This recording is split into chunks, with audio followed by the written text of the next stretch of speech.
So we're back here on the Duncan Duo Show talking with Scott Eckley from DR Horton Homes, and we talked in the first segment about Hurricane Irma, some tips for you for buyers and sellers. So if you missed that, it will be on our YouTube channel and all of our Facebook pages and social media at the Duncan Duo.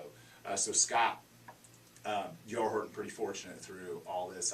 Obviously a lot of inventory homes out there, so you guys didn't sustain a lot of damage. No, I think we're all very fortunate. I think we all kind of recognize that. But we build homes from South Sarasota all the way up to Spring Hill, and over the last 48 hours, I've had a chance to drive that entire territory and hit every one of our communities. And quite frankly, I was just kind of amazed at how little damage there was.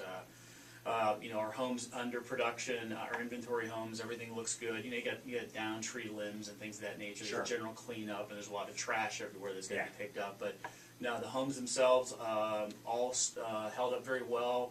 No flooding damage, no water intrusion damage. So we're very, very fortunate. Yeah, that's awesome. And as we pull through and talk to our clients, and obviously we're selling, everything from newer homes to a lot of older homes.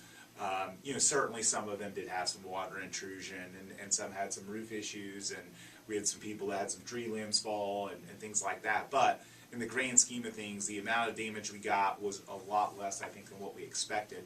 And obviously, a new construction home, the statistics are going to show that you're going to have less of that because they're built better. Yeah, it's been a process. I think I'm not a native Floridian, but I know it started when I talk to the people who've been building homes down here for a long time. It started after Andrew, and so the codes have changed dramatically over the last 20 years.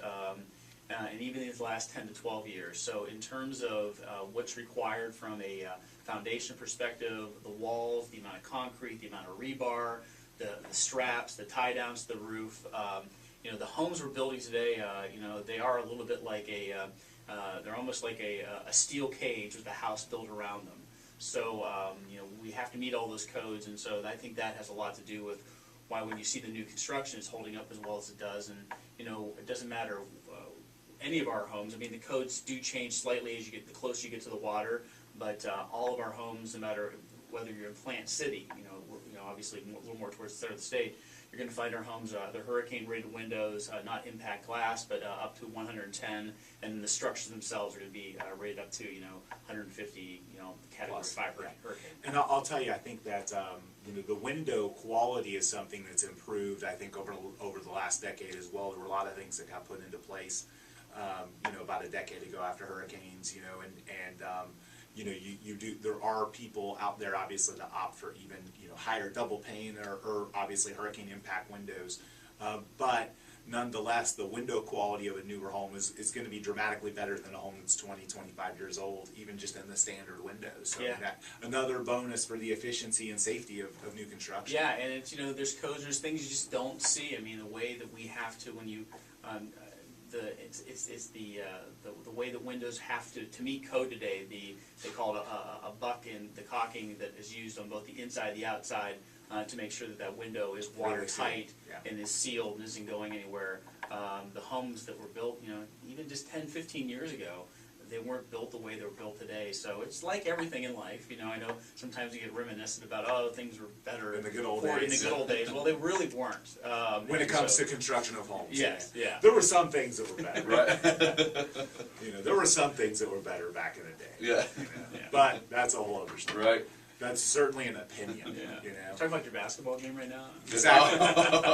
Although I have to admit, I'm not quite the player I was in high school and college, but with all the weight loss, I'm pretty close. Yeah, okay. And I think I'm smarter now. Like I can actually dunk a basketball again, which is pretty amazing. I don't know that I ever thought that I'd be able to do that. And I can't do. I had a 35-inch vertical leap when I was a teenager, so I was a leaper, and so I don't have quite that much anymore.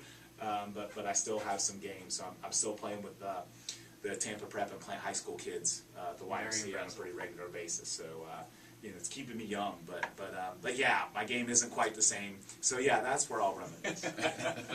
I weigh the same now, amazingly, that I did then, but that took a monstrous effort of work. So, but when you look at Scott, when you look at the impact that DR Horton had.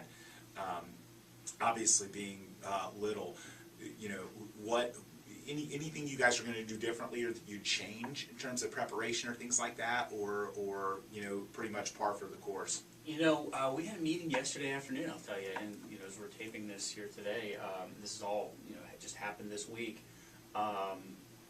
A little bit of it was luck. I mean, had a Category 4 or 5 Cumberland through Tampa. It'd be a lot different. I think it'd be a lot different. Absolutely. I think we all recognize that.